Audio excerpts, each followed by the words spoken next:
আল্লাহর কোরআন বলেন শাহরু রমাদানাল্লাযী উনজিলা ফীহিল কোরআন। আল্লাহর কোরআন বলছে আমি এই কোরআনকে রমজান মাসে নাজিল করেছি। রোজার মাসে কোরআন নাজিল হয়েছে, এর কারণে রোজার সম্মান বেশি, রোজার মর্যাদা বেশি, রোজার ফজিলত বেশি, রমজান মাসের গুরুত্ব বেশি। তাহলে কোরআন এসেছে রমজান মাসে। এ দুনিয়ার লোক, রমজান মাসে কোরআন তেলাওয়াত করা কি লাভ হবে, কি লাভ হবে, কি লাভ হবে? হাদিসের রাবী হযরতে আব্দুল্লাহ ইবনে আমর রাদিয়াল্লাহু তাআলা আনহু নবীজি বর্ণনা করছেন, শোনো এই দুনিয়ার লোক, নূরপুরের লোক, বংশীহারির লোক, শুনে নাও। নবীজি বললেন দুইটি আমাল আল্লাহর কাছে কিয়ামতের দিন সাক্ষী দেবে। দুইটি আমাল কিয়ামতের দিন আল্লাহর কাছে সুপারিশ করবে, সাক্ষী দেবে। ওই দুটির ভিতরে একটার নাম কোরআন। কোরআন বলবে আল্লাহ তোমার এই বান্দা আমি কোরআনের তেলাওয়াত করেছিল, আল্লাহ তুমি আমার সাক্ষীকে গ্রহণ করে নাও। আল্লাহ কোরআনের সাক্ষীকে গ্রহণ করবে, আর কোরআন পড়নে ওয়ালাকে আল্লাহ ক্ষমা করে দেবে। এজন্য যদি কোরআন তেলাওয়াত করো, এই কোরআন কিয়ামতের দিন তোমার সাক্ষী দিবে। দ্বিতীয় নম্বর সাক্ষী দিবে কে? দ্বিতীয় নম্বর সাক্ষী দিবে সিয়াম, রোজা। রোজা বলবে আল্লাহ সারাদিন তোমার বান্দা না খেয়েছিল, গুনাহ করেনি, পাপ করেনি, অনাহারে ছিল, আল্লাহ তুমি আমার সাক্ষীকে গ্রহণ করো। কোরআনের সাক্ষী গ্রহণ করবে আর রোজার সাক্ষী গ্রহণ করবে। এই রোজাদারকে আল্লাহ ক্ষমা করে দিবে, এই রোজাদারকে আল্লাহ জান্নাতে দিবে। ওতে মুসলমান, রমজান মাসে গান বাজনা নয়, বরং হারাম বাদ্যযন্ত্র নয়, বরং কোরআন তেলাওয়াত করো, কোরআন তোমরা শ্রবণ করো, কোরআন শোনো, কোরআনের তেলাওয়াত তোমরা শোনো। কোরআন কিয়ামতের দিন তোমার সাক্ষী দেবে, তোমার কোনো চিন্তা রবে না, রবে না, রবে না। এটাই হলো কোরআন নাজিলের মাস, এটাই হলো রমাদান মাস। রমজানের গুরুত্ব পূর্ণ হওয়ার দ্বিতীয় কারণ হলো রোজা। রোজা এই রমজান মাসের ভিতরে ফরজ রোজা। আমরা রোজা কেন রাখবো? আমরা রমজানে রোজা রাখবো কেন? কেন রোজা রাখবো? কেন খেতে পাবো না? কেন রোজা রাখতে হয়?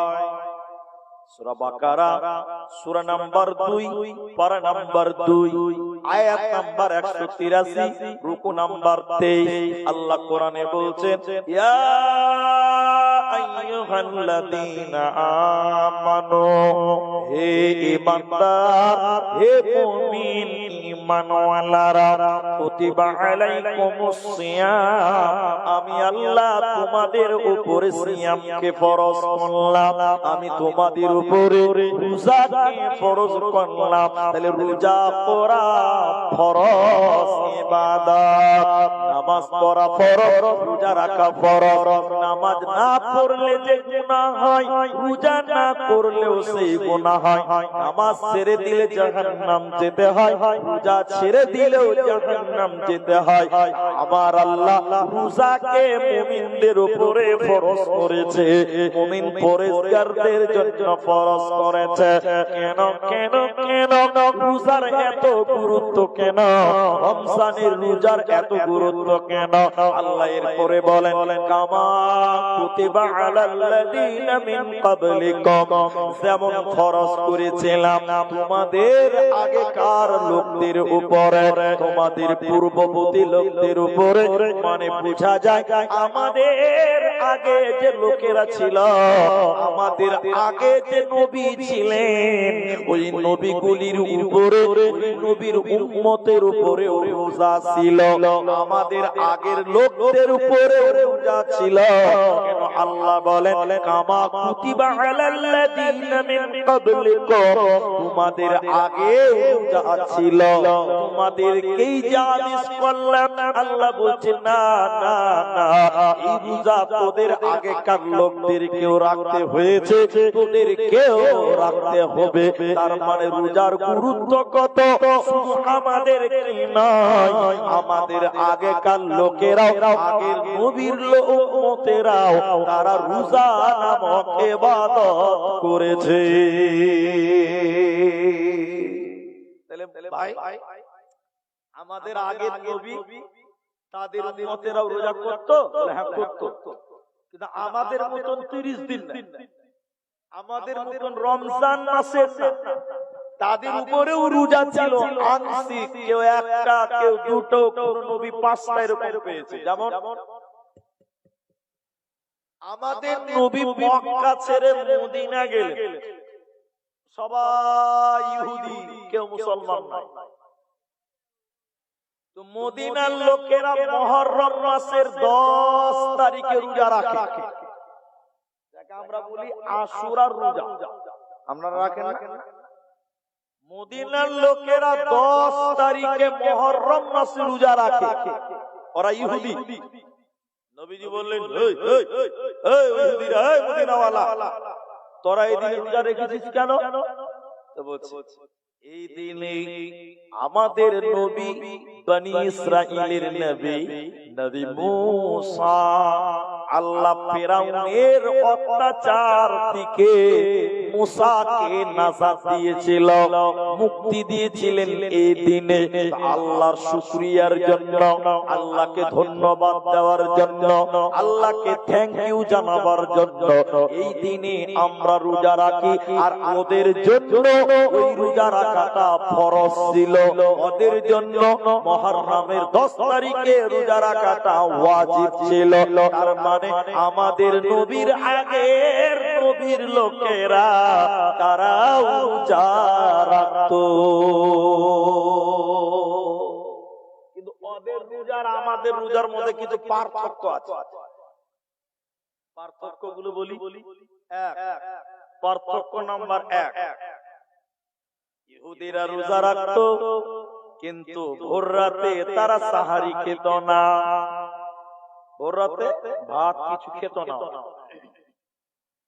ওদের রোজা আমাদের রোজার পার্থক্য হলো ইহুদিরা রোজা রাখতো কিন্তু তারা সেহরি খেত না, সাহারি তারা খেত না, ভোর রাতে খাবার খেত না। আর আমার নবীজি আমাদেরকে বলছেন, তার উম্মতদেরকে বলছে, ও নূরপুরের লোক তোমরা সাহারি খাও, ও দুনিয়ার লোক তোরা সাহারি খা। কেন কেন কেন? নবী বলছেন সাহারির ভিতরে তোদের জন্য বরকত আছে, তোদের জন্য বারাকাত রয়েছে, এজন্য তোমরা সাহারি খাও। ইহুদিরা রোজা করত, তারা সাহারি খেত না। এখন প্রশ্ন হলো মুনি সাহেব, যদি কেউ সাহারি না খায় রোজা হবে? হবে, রোজা হবে, যে মাথা হিলেলে হবে, রোজা হবে। সাহারি খাওয়া ফরজ না, সুন্নাত। কোন মানুষ শুনলেন রাতের 12টার সময় ঘুমিয়েছে, কোন কারণে দেরি হয়েছে, 8টা 10টায় ঘুমায়নি, 12টার সময় ঘুমিয়ে গেছে, ভোর রাতে ফজরের সময় চেতন পায়নি, সাহারি খায়নি, চেতন পেয়েছে সকাল 7টার সময়, তাহলে কি করবে? রোজা রাখবে না? রাখবে না, খেয়ে থাকবে সারাদিন, আর সাহারি খেতে হবে না। বিনা সাহারিতেও জুড়ে বলুন রোজা হবে, বলেন রোজা হবে, কারণ সাহারি খাওয়াটা ফরজ না, সুন্নাত। ইহুদিরা রোজা করত, ওরা সেহরি খেত না, সাহারি খেত না। আর আমার নবী বলছেন তোমরা সাহারি খাও, পানি হলেও দুধ হলেও এটা খেজুর হলেও তোমরা খাও, কারণ ওই খাবারটাতে বরকত রয়েছে। আল্লাহ সাহারির খাবারে বরকত নাজিল করে। তাহলে রাতের শেষ খাবারের নাম সাহারি। একটু বলুন, রাতের শেষ খাবারের নাম সাহারি। কিন্তু রাগ করবেন না আমার কথাটা। কিছু মানুষ দেখবেন ভোর রাতে উঠেছে, ভাত খেয়েছে, ভালো খাবার খেয়ে নিয়েছে, ঘন ঘন টাইম দেখছে যে আজান দিতে আর 6 মিনিট বাকি আছে, যখন দেখছে 2 মিনিট বাকি আছে তাড়াতাড়ি করে একটা বিড়ি ধরে একটু বিড়ি খেয়ে নিই, সারাদিন খেতে পাবো না। আছে না? নাই? হ্যাঁ না? বলে না? এরা কথা বলে না গো? নাই বলছে আর তো খেতে পাবো না, একটা বিড়ি টেনে নিলি, একটা বিড়ি খেয়ে নিল, ওটা হলো শেষ খাবার, ওটাও সাহারি। আচ্ছা, ওতে বরকত নাজিল হবে? জি, ওটাতে বরকত পাবে, ওতে কোনো বরকত নেই। বন্ধুরে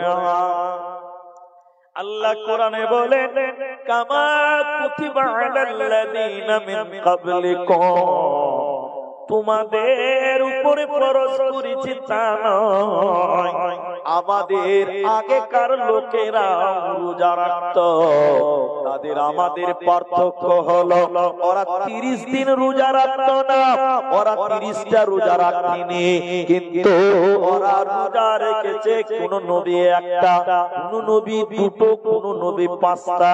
আবার তারা রোজা রাখতো কিন্তু ভোর রাতে সাহারি খেত না। আর আমাদেরকে সাহারি খাওয়ার জন্য নবীজি আদেশ করেছে। পার্থক্য নম্বর 3, তাহলে তারা 30টা রাখতো না আর আমরা 30টা রাখি, এটা 1 নম্বর পার্থক্য। 2 নম্বর, ওরা সাহারি খায় না, আমরা সাহারি খাই, এটা হলো 2 নম্বর পার্থক্য। 3 নম্বর, এদিকে নবীজি বলেন ইহুদিরা রোজা রাখতো কিন্তু তারা ইফতার করত দেরি করে, ওরা দেরি করে ইফতার করত। আর আমার উম্মত তাড়াতাড়ি ইফতার করে। কেন কেন কেন? দেরিতে ইহুদিরা ইফতার করে আর আমার উম্মত তাড়াতাড়ি করে। নবীজি হাদিসে বলেছেন অতদিন আমার উম্মত কল্যাণের মধ্যে থাকবে যতদিন তাড়াতাড়ি ইফতার করবে, আমার উম্মত অতদিন কল্যাণে থাকবে যতদিন তাড়াতাড়ি ইফতার করবে। তাহলে ইফতার নামক ইবাদত এটা তাড়াতাড়ি করতে হবে। ইহুদিরা দেরি করে, মুসলমান দেরি করবে না।